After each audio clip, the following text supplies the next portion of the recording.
जय सिया राम, राधे राधे। कैसे हो आप सब? आई होप आप सब अच्छे होंगे। पतिव्रता होने के बाद भी मंदोदरी को क्यों करना पड़ा दूसरा विवाह? मृत्यु से पहले रावण ने कही थी ये बात। मंदोदरी रावण की पत्नी थी, जिसकी गिनती पतिव्रता नारियों में की जाती है। उसके अपने पति को समझाने की बहुत कोशिश की, लेकिन फिर भी रावण नहीं माना और अपने अहंकार में चूर होकर उसके अधर्म का ही साथ दिया। आज हम आपको बताने जा रहे हैं कि रावण ने अपने वध से पहले मंदोदरी से क्या कहा था, जिसे आज भी लोग याद करते हैं। रावण रामायण ग्रंथ के महत्वपूर्ण किरदारों में से एक है।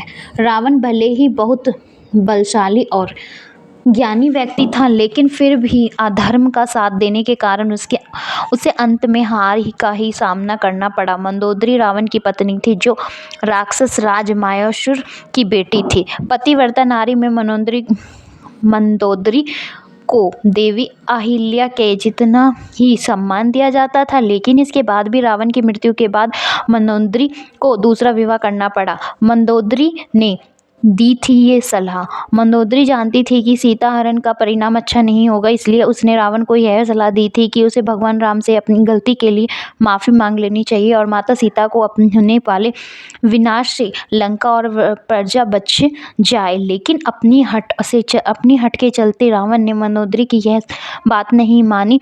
अगर वह मंदोदरी की यह सलाह मान लेता तो सोने की लंका का यह हाल नहीं होता। रावण ने कही थी ये बातें। युद्ध पर जाने से पहले रावण ने मंदोदरी से कहा था कि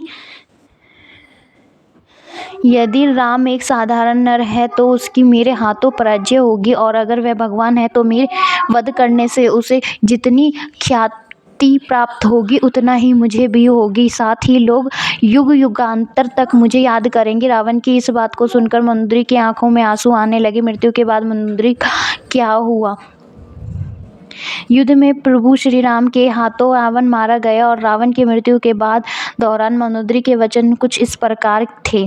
उन अनेक यज्ञों का विलोप करने वाले, धर्म को तोड़ने वाले, देव असुर व मनुष्यों की कन्याओं का हरण करने वाले, आज तू अपने किए गए इन कर्मों के कारण ही मृत्यु को प्राप्त हुआ है।